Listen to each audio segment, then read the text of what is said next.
वहां पर बीजेपी के कुछ लोग हिना साहब के साथ हैं। हिना साहब को लगता है जो कहीं ना कहीं से इंडिया का सपोर्ट है। साहब ने ये इलाका था लाल सलाम, यहाँ पे जिसको मन हुआ सीपीआई सीपीएम जाके लाल झंडा गाड़ देते थे, और उससे बचने के लिए लोग सिवान में शहाबुद्दीन के दरबार में आते थे, और तब सिवान शहाबुद्दीन उनकी जमीन को लाल झंडे से मुक्त कराते थे। उन्होंने कहा कि मार्क्स से किया हुआ वादा हम नहीं छोड़ेंगे, एकदम चुनाव लड़ना ही है। माँ ने पहली बार कैमरे के सामने बोला जो हम तब बेटवा के थप्पड़ मारते ही गाल पर, गलती करे तो तू सब मारी है। पनोरमा ग्रुप, जो सोचता है वो करता है, आपके अपने सपनों का आशियाना। नमस्कार, भारत लाइव देख रहे हैं आप। देखिए, बिहार में निर्दलीय प्रत्याशियों की होड़ मची हुई है। सिवान से लेकर काराकाट और आरा बक्सर से लेकर उधर सुपौल चले जाइए तो निर्दलीय प्रत्याशी एक के बाद एक उतर रहे हैं। ऐसे में निर्दलीय प्रत्याशियों के उतरने की वजह से भारतीय जनता पार्टी या एनडीए गठबंधन के अंदर खलबली तो जरूर मच गई है, क्योंकि उनकी जो साख है वो बचानी है। बीजेपी क्या करेगी? क्या वाकई में इन निर्दलीय प्रत्याशियों को बैठा देगी, या फिर निर्दलीय प्रत्याशी को जानबूझ के उतारा गया है? किसका समर्थन मिल रहा है? कौन इनके पीछे लगा हुआ है कि भाई बीजेपी के अंदर रहते हुए भी ये लोग निर्दलीय प्रत्याशी के रूप में या तो नामांकन करने की तैयारी में है या उन्होंने नामांकन कर दिया है। पप्पू यादव जो कांग्रेस में थे, उन्होंने नामांकन अपना निर्दलीय कराया। पप्पू यादव के बाद कई ऐसी सीटें हैं जिन सीटों पर निर्दलीय प्रत्याशियों की होड़ मची हुई है।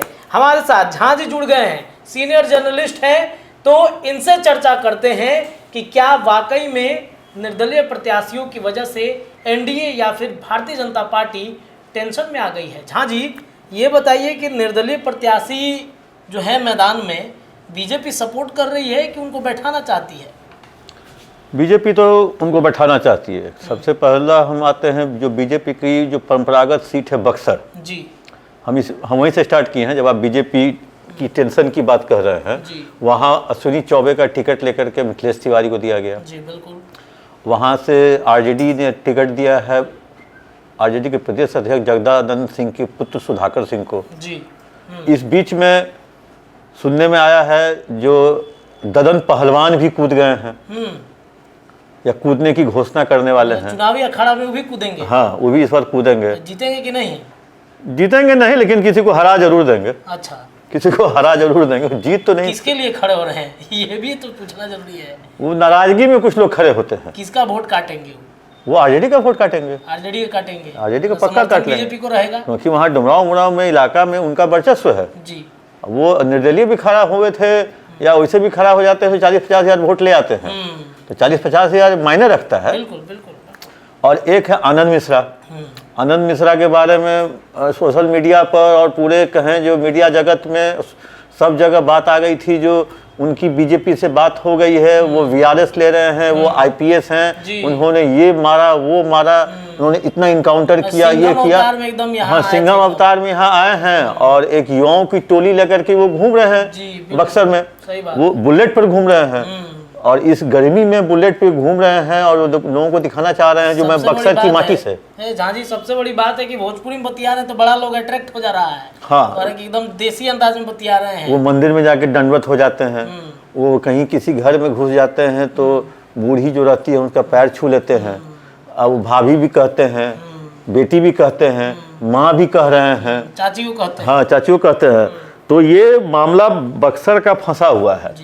आनंद मिश्रा ठीक है, कितना वोट ले पाएंगे, उनका ये पहला चुनाव है। वीआरएस लिए हैं, आईपीएस की नौकरी लिए हैं छोड़ के, और ये कमाल झारखंड में हुआ है। रामेश्वर उरांव जीते थे, बिहार के डीजीपी थे, डीजी रैंक के थे, वहाँ चले गए तो वहाँ वो जीते। बीडी राम को टिकट बीजेपी ने दिया है तो वहाँ कुछ रिटायर्ड आईपीएस लोग जीते हैं। बिहार में डीपी ओझा भी लड़ने का प्रयास किए थे बेगूसराय से, जिनका बहुत काफी नाम था, वर्चस्व था उनका, 5000 वोट आया। तो वैसी स्थिति में वैसे ये कहना गलत है, रिकॉर्ड ठीक नहीं है आईएएस आईपीएस लोग का चुनाव। नहीं, आरके सिंह भी पटना के डीएम थे जिस समय किशोर कुणाल वहाँ के सीनियर एसपी हुआ करते थे बॉबी कांड के समय। तो ऐसा थोड़े है, तो मतलब आरके सिंह पर, लेकिन आरके सिंह रिटायर होने के बाद चुनाव लड़े। ये लोग बीआरएस लेकर लड़ा। हाँ, ये लोग बीआरएस लेकर लड़ रहा है। तो वैसी स्थिति में बक्सर का तो मामला फंसा हुआ है। दूसरा सीट, सबसे बड़ा इंपॉर्टेंट सीट है सिवान। सिवान का जी। सिवान में शहाबुद्दीन फैक्टर बहुत काम करता है। और सिवान के इर्द गिर्द के जिलों में भी शहाबुद्दीन फैक्टर काम करता है, चाहे वो गोपालगंज हो, चाहे वो छपरा हो और या महाराजगंज हो, क्योंकि इन क्षेत्रों में, सिवान में कभी शहाबुद्दीन की छवि रॉबिन हुड की थी, क्योंकि शहाबुद्दीन बाद में शहाबुद्दीन बने, पहले वो वहाँ के लोगों की ज़मीन की रक्षा करते थे, क्योंकि ये साहब ने, ये इलाका था लाल सलाम, यहाँ पे जिसको मन हुआ सीपीआई सीपीएम जाके लाल झंडा गाड़ देते थे, और उससे बचने के लिए लोग सिवान में शहाबुद्दीन के दरबार में आते थे, और तब शहाबुद्दीन उनकी ज़मीन को लाल झंडे से मुक्त कराते थे। तो एक तरह से कहे जो सिवान उनको याद करता है। बाद में ठीक है, बहुत चेंजेज हुआ, लालू यादव से जुड़े, सत्ता से जुड़ने के बाद थोड़ा आदमी मदहोश हो जाता है, मदमस्त हाथी जिसको कहते हैं ना, तो बाद में वो मदमस्त हो जाता है। तो इसलिए, लेकिन अंतिम समय तक हेना साहब इंतजार करती रही, जो हमको आरजेडी से टिकट मिलेगा, वो मिला नहीं, क्योंकि नाराजगी बढ़ गई। मुस्लिम समुदाय का एक बड़ा तबका नाराज है झांझी। अगर सिवान देखें, मुजफ्फरपुर देखें, सीमांचल के कुछ सीटों को देखा जाए तो मुस्लिम वर्ग बड़ा नाराज है। मुस्लिम के साथ साथ यादव बेल्ट भी बड़ा नाराज चलता है कि भाई शहाबुद्दीन और शहाबुद्दीन का परिवार जो है, लालू यादव के परिवार के लिए काफ़ी कुछ किया है। जब उनकी बारी आई तो लालू यादव ने हटा दिया, साइड कुछ नहीं किया, मतलब दूध में मक्खी की तरह निकाल के फेंक दिया। और तेजस्वी यादव कहते हैं मंच से कि पुराना समय गया, अब नया समय से हम लोग राजनीति करेंगे। ये बात मंच से लोगों को कहते हैं, लेकिन ऐसा दिखता नहीं है। सत्ता में जब ये हाल ही में 17 महीने की उनकी सरकार थी, तो एक से एक चीज़ों को लोगों ने देखा, अपनी नंगी आंखों से लोगों ने देखा, जो किस तरह से मतलब लोग सत्ता के नशा में चूर रहते हैं। तो ऐसी बात नहीं है जो पुराना ज़माना चला गया और नया ज़माना आ गया है, वो ज़माना उनका जब आएगा तब ऐसा होगा, क्योंकि वो चीज़ कभी बदली नहीं है। तीसरा सीट सबसे इम्पोर्टेंट है उपेंद्र कुशवाहा का, काराकाट में सीपीआई है राजाराम जी, और दूसरा है उपेंद्र कुशवाहा। तीसरे में पवन सिंह की एंट्री हो गई। पवन सिंह ने अपना आसनसोल का टिकट जो बीजेपी ने दिया था उसको कैंसिल कर दिया, मतलब वो वहाँ से वापस कर दिया सिंबल, और वो आ गए काराकाट। बोला अपन माटी से लड़ गई। उसकी माँ भी पहुँची, पवन सिंह की माँ भी पहुँची। उन्होंने कहा कि माँ से किया हुआ वादा हम नहीं छोड़ेंगे, एकदम चुनाव लड़ना ही है। माँ ने पहली बार कैमरे के सामने बोला, जो हम तब बेटवा के थप्पड़ मारते ही गाल पर, गलती करे तो तू सब मारी है। तो एक तरह से कहे जो पवन सिंह का फैक्टर है, लेकिन पवन सिंह बहुत दूर तक नहीं जाएंगे। पवन सिंह को बैठाने में बीजेपी लगी हुई है, प्रयास कर रही है। जो एक बात बताइए जाजी कि डर तो है ना पवन सिंह से, तो हाँ, डर है कि भाई कुछ वोट तो ट्रांसफर करा ले जाएंगे अपने तरफ। हाँ, पवन सिंह के लिए याद होगा, मनोज तिवारी पटना आए थे, उन्होंने कहा था वो हमारा छोटा भाई है, वो मान जाएगा। तो इसका मतलब मान जाएगा, इसका मतलब प्रयास चल रहा है, तभी उसको कहा गया जो मान जाएगा। आनंद मिश्रा को भी बैठाने की तैयारी चल रही है बक्सर में, क्योंकि आनंद मिश्रा कहीं ना कहीं बीजेपी के संपर्क में था, तो बीजेपी के नेताओं से उसके संपर्क होंगे ही, तो हो रहा है वो बात। तो ऐसा करके तो पूर्णिया पहले आप चर्चा कर ही दिए, Purnia seat, Buxar seat, Karakat seat, और कहे जो सिवान सीट। इतना ही नहीं, कुछ निर्दलीय ऐसे थे जो आरजेडी के लिए परेशानी का कारण थे, जिसको बाद में सिंबल दे दिया गया बीएसपी की तरफ से। मतलब परसों तक झंझारपुर में गुलाब यादव थे निर्दलीय, और उनका वहाँ पे वर्चस्व है। वो एक बार 15 में विधायक रह चुके हैं, और उन्होंने काफ़ी वहाँ काम भी किया है।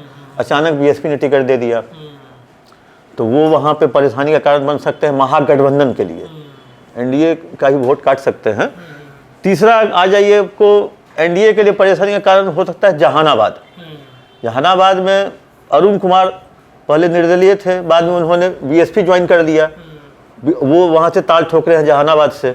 चिराग पासवान के पार्टी से नाराज थे। हाँ नाराज थे, क्योंकि वो वहाँ से सीट, अब सीट ही नहीं मिला तो चिराग पासवान क्या करेंगे? हाँ अब चिराग पासवान को 6 ही सीट मिला, तो फिर वो कहाँ किसको बांटेगा? किसको बांटेंगे? तो इसीलिए वो परेशानी है। चौथी सीट में एक और सीट है सुपौल। सुपौल में बैद्यनाथ मेहता निर्दलीय खड़ा है, और सुपौल जेडीयू का सिटिंग सीट है, मतलब एनडीए का सीट है। एनडीए का सीट है जी। हाँ, और वहाँ पे आरजेडी ने दिया है चंद्रदीप चौहान की, चंद्रहास चौपाल को। तो बैद्यनाथ मेहता वीआरएस लिए हुए हैं, वो भी आरएस की नौकरी 7 साल से, वो भी 1.5 साल से मेहनत कर रहे हैं। 1.5 साल से क्षेत्र में मेहनत कर रहे हैं। और जो वर्तमान सांसद है वो तो संसद का सत्र करने के लिए दिल्ली जाते भी होंगे, ये तो वहीं रह के काम कर रहे हैं। अब वो तो सत्र में जाते भी होंगे, पटना भी रहते होंगे अपने परिवार के पास भी, लेकिन ये तो वहीं पे घूम रहे हैं। तो ये बिल्कुल सही है, जो निर्दलीय जो प्रत्याशी हैं वो एनडीए के लिए ज़्यादा प्रॉब्लम क्रिएट कर रहे हैं। मतलब चाहे सिवान में जेडीयू है, काराकाट में उपेंद्र कुशवाहा है, फिर उसके बाद कह ले तो आपको बक्सर में बीजेपी है, बक्सर बीजेपी है। एक जगह मतलब पहले निर्दलीय थे, यहाँ भी जेडीयू जहानाबाद में, लेकिन जहानाबाद में उतना बड़ा फैक्टर नहीं होगा। एक सवाल हम करना चाहेंगे, दर्शक के मन में भी उमड़ रहा होगा कि जिस शहाबुद्दीन परिवार की हम बात कर रहे हैं या सिवान की बातचीत कर रहे हैं, हेना साहब तो बड़े निर्दलीय हैं, उनका बीजेपी से कोई लेना देना नहीं है, लेकिन कुछ वोट अपने तरफ ट्रांसफर करेंगी। एक अवतार हमें देखने को मिला 3-4 दिन पहले, नॉमिनेशन के दिन जब भगवा पट्टा ओढ़ के नॉमिनेशन करने जा रही थी, माता की चुनरी ओढ़ी हुई थी, और मतलब लग रहा था मंदिर से पूजा करके निकली थी, मंदिर से पूजा करके, गणेश मंदिर से। और एक और अंदर की बात यह है कि वहां पर बीजेपी के कुछ लोग हेना साहब के साथ हैं। बात अगर की जाए कई लोगों की, कई पूर्व विधायक की, तो वो उनके भाई जो हैं वो हेना साहब के पीछे पीछे खड़े हुए हैं। तो ये मामला कुछ समझ में नहीं आ रहा है। देखिए ये तो बात सही, जो भगवा अवतार का एक तरह से रूप देखी, क्योंकि भगवा झंडा भी था, भगवा तौलिया भी था। एक चीज़ तो जरूर आप मानिए रत्नेश, जो जिस 90 के दशक में जो सिवान को शहाबुद्दीन ने निकाला था लाल झंडे से के आक्रोश से, प्रकोप से, ये विजय लक्ष्मी जो हैं उनका बैकग्राउंड भी वही है। तो हाँ, तो वो चीज़ जो है, ये पति का बैकग्राउंड वैसा है, पति का बैकग्राउंड वैसा है। हाँ, तो इसीलिए हो सकता है जो सिवान की जनता है जो फिर उस में वापस न लौटे, इसलिए हो सकता है बीजेपी भी अंदर से सपोर्ट कर रहा हो, जेडीयू के प्रत्याशी को नहीं करके इनको कर रहा हो। आप एक चीज़ और देखे होंगे, जो जेडीयू का अननोन कैंडिडेट है, विजय लक्ष्मी को सिवान में कोई जानता नहीं है, उनके पति को जानता है। तो एक तरह से कहें जो इसमें 2 चीज़ हो सकता है। इसमें एक राजनीति ये हो सकती है, जो हेना साहब को जिसको लालू परिवार ने दुत्कारा, उसको एनडीए का अंदरूनी सपोर्ट से अगर जीत जाती है तो ये आरजेडी के गाल पे तमाचा होगा। और जीतने के बाद बीजेपी बड़ा मौका परस्त है, जीत जाती है तो टपाक से खींच लेता है। तो हाँ। हो सकता है कि हेना साहब पर भी नजर हो। हाँ, हो सकता है, क्योंकि उसके जिताने की प्रक्रिया में हेना साहब को लगता है जो कहीं ना कहीं से इंडिया का सपोर्ट है, अंदरूनी सपोर्ट, जिसको कहते हैं जो लैंड माइंस की तरह, जो तार कहीं घुसता है फटता कहीं है, तो वो तार सिवान में से वायरिंग की गई हो, दिल्ली से वायरिंग हुआ है सिवान में, और वो फटेगा हो सकता है आरजेडी कार्यालय में। और मैं दर्शकों को बता दूं, जो भूल बस मुझे कहा गया, मेरे द्वारा कहा गया, जो रामविलास की पार्टी या चिराग की पार्टी को 6 सीट मिला है, जबकि 6 नहीं 5 सीट मिला है। हमको 2019 का स्मरण आ गया था, उस समय 6 सीट मिली थी, तो इसीलिए भूल बस वो कहा गया है। चलिए देखिए, तो ये कुछ सीटें हैं जिन सीटों पर निर्दलीय प्रत्याशी की वजह से एनडीए सबसे ज़्यादा टेंशन में है, और एनडीए के टेंशन की वजह वो प्रत्याशी है जो मजबूत दावेदारी इस वक्त करते हुए दिख रहे हैं। सिवान में हेना साहब हैं, हालांकि हेना साहब का सपोर्ट जो वहाँ की तस्वीर दिख रही है मुझे सिवान से, कि कई बीजेपी के प्रत्याशी, कई बीजेपी के माफ़ कीजिएगा कैंडिडेट के लोग जो हैं वो भी सपोर्ट करते हुए दिख रहे हैं। इतना ही नहीं, अगर बातचीत काराकाट की तो वहाँ पर पवन सिंह हैं और पवन सिंह उपेंद्र कुशवाहा के लिए वहाँ पर खड़े हैं उनका वोट काटने के लिए। इस वजह से भारतीय जनता पार्टी चाहती है कि भाई पवन सिंह को बैठा दिया जाए, उपेंद्र कुशवाहा को वहाँ पर जिताना है। इतना ही नहीं, अगर आगे बढ़े आरा की बक्सर की बातचीत की जाए तो बक्सर में आनंद मिश्रा एक बड़े फैक्टर हो सकते हैं। इतना ही नहीं, बक्सर के अलावा अगर एनडीए गठबंधन के लिए सबसे ज़्यादा टेंशन कहीं और है तो सुपौल की सीट है। सुपौल पर बैजनाथ मेहता है। चर्चा तो उपेंद्र कुशवाहा की पार्टी से चल रही थी, लेकिन वहाँ पर उपेंद्र कुशवाहा को वो सीट गया ही नहीं, जदयू के खाते में पूरी सीट चली गई, जिस वजह से वहाँ पर निर्दलीय प्रत्याशी के रूप में बैजनाथ मेहता खड़े हैं। कुछ वोट और एक बड़ी पकड़ रखने की वजह से वहाँ पर भी चिंता का विषय बना हुआ है। तो ये कुछ सीटों का समीकरण। मैं एक बात करके रत्नेश जी के साथ इस चीज़ को, टॉपिक को ख़त्म करूंगा। जो पवन सिंह अगर नहीं बैठते हैं तो उसका असर आरा में आरके सिंह को भी झेलना पड़ सकता है, क्योंकि आरके सिंह का इलाका राजपूत बहुल क्षेत्र है। पवन सिंह खुद राजपूत जाति से आते हैं और इसका असर, क्योंकि वो सटा हुआ इलाका है, तो पवन सिंह को बैठाना बहुत जरूरी होगा बीजेपी को, नहीं तो कई सीटों को प्रभावित कर सकते हैं उस इलाके। गृह क्षेत्र भी है, हाँ। वहाँ से सीधे ट्रांसफर काराकाट से आरा भी आ सकता है, वो आ सकता है। उसका बिल्कुल बिल्कुल बड़ा फैक्टर है ये। तो देखते हैं क्या कुछ करती है बीजेपी, बैठाती है या फिर मैनेज किसी और तरीके से होता है। झांसी के विश्लेषण में इतना ही, लेकिन झांसी के साथ अन्य टॉपिक पर भारत लाइव पर चर्चाएं जारी रहेंगी। बहुत बहुत धन्यवाद। पनोरमा ग्रुप, जो सोचता है वो करता है। अगर ये वीडियो पसंद आई और वह बिहार के राजनीति और बिहारियत से सरोकार रखेनी तो सब्सक्राइब बटन दबा के चैनल के सब्सक्राइब कर ली। ओजे एगो घंटी बा, ओकरा बटन दबा देला से कुल सटीक और मारक खबर रुआ मुफ्त में मिल जाई। अगर रुआ पत्रकारिता के हमनी के नया प्रयोग में सहयोग कर चाहतानी तो ज्वाइन बटन दबा दी। पेटीएम नंबर नोट कर ली 9386816700। धन्यवाद।